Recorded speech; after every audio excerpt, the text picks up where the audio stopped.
Hey guys, it's Charlie here at KC Turbos going over 6.0 Powerstroke FICM tuning. Now we don't do any FICM tuning, but we do get asked a lot of whether they should run FICM tuning. How is FICM tuning different than PCM tuning? And why is there two different types? And do they add together? Does it like double the horsepower? Well, today we're gonna go over all that. It's gonna be a lot on the laptop, so you'll hear me talking, but mostly looking at the laptop screen. Not a lot of me in this video, sorry. So let's come over here, look at the laptop. Now I'm not teaching you how to tune, but just more going into the theories and concepts behind it, not what you should do or what needs to be changed. These are made up numbers, but just to give you an idea. So this is a FICM table. This is where you get your injector pulse width map. Your injector pulse width map is based off of two things: volume fuel desired, which you can see over here, and injection control pressure and MPA up here.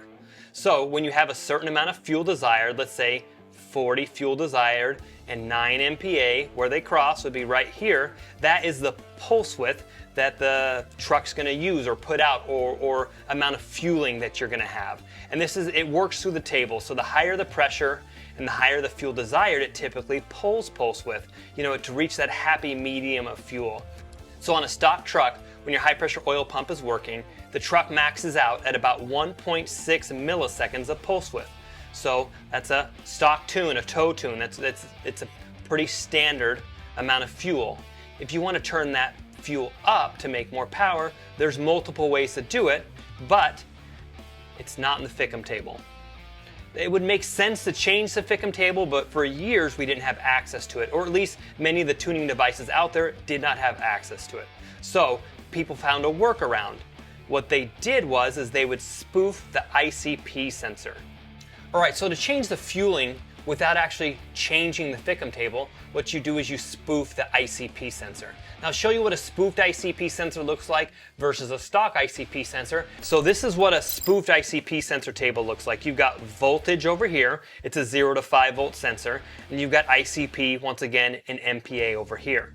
So this is what a stock ICP sensor looks like. It's much straighter. It doesn't have all those zigs and zags in it. This is from the factory what your ICP sensor reads. So at about 4.8 volts, it reads 27 MPA.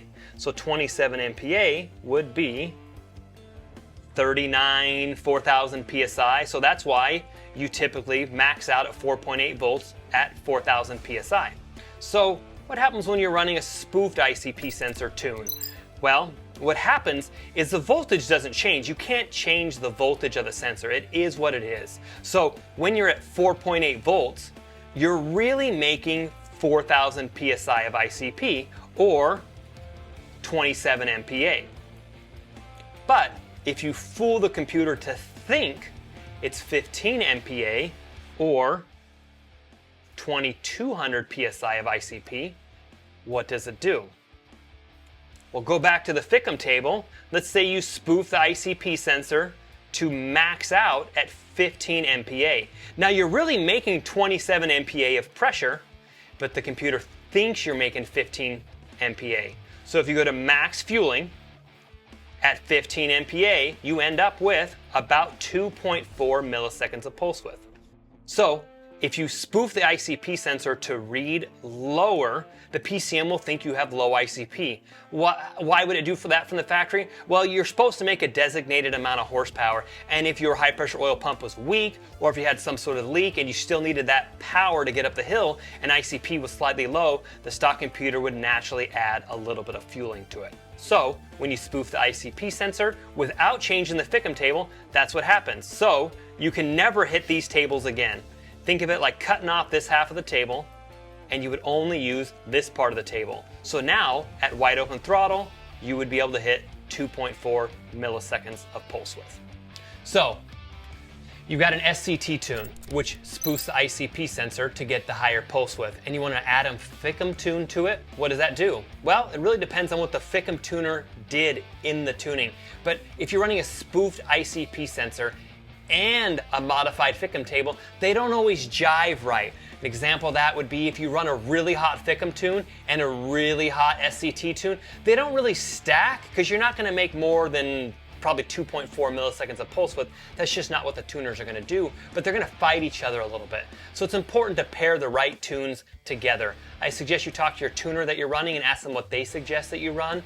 A lot of people will run a really hot FICM tune when they don't have an SCT tune, or they'll run maybe a mild FICM tune with their SCT tune. And some people have personal preference and they like things certain ways. But when you start messing with the FICM tables with the Spoofed ICP, it will throw off where you are at in the tables, or where your SCT tuner thinks where you're at, because he built the whole tune off of your stock FICM table, which you see here. So if someone goes in there and starts changing all those numbers and adjusting the tables, well, who knows whether they spoof the ICP sensor right. So that gives you a general understanding of what FICM tuning is and what spoofing the ICP sensor is and how they differ and why there's two different options to tune your truck. I want to go over one more thing called the light switch effect. What can happen is when you're spoofing the ICP sensor, you can get a little bit of what people call the light switch effect. And that's a feeling of where maybe the first half of the pedal, it feels really doggy, maybe like stock and underpowered, and then suddenly all the power kicks in really hard on the top end. And that can come from a lot of different reasons, but one of the reasons that we have seen is if you're running bigger injectors, what a lot of people will do is you spoof the top end of the table over here like we showed to get more fueling out of the top end, but they might also spoof the bottom end of the FICM table to pull fueling at idle. Sometimes you'll get a little bit of a lopey idle, and spoofing the ICP table too much on the bottom half and spoofing a little bit too much on the top half doesn't leave a lot of resolution here in the center. So what can happen if you spoof it a little bit on the bottom and a little bit on the top, you can get a point where it pulls fuel on the bottom, adds fuel on top. There's not a lot of resolution in the table because there's only 5 data points for the whole spoofing of the ICP sensor. So there you guys go. A little bit about FICM tuning, a little bit about PCM tuning, and why they're different, and why we didn't used to use FICM tuning, and why more people are turning to FICM tuning. But if you have any more in-depth questions, we suggest you reach out. You can ask us questions, but we're not tuners. I suggest you reach out to your tuner and ask them what they recommend or what they do, or honestly, they're probably already doing it. But if you're curious, you can always ask.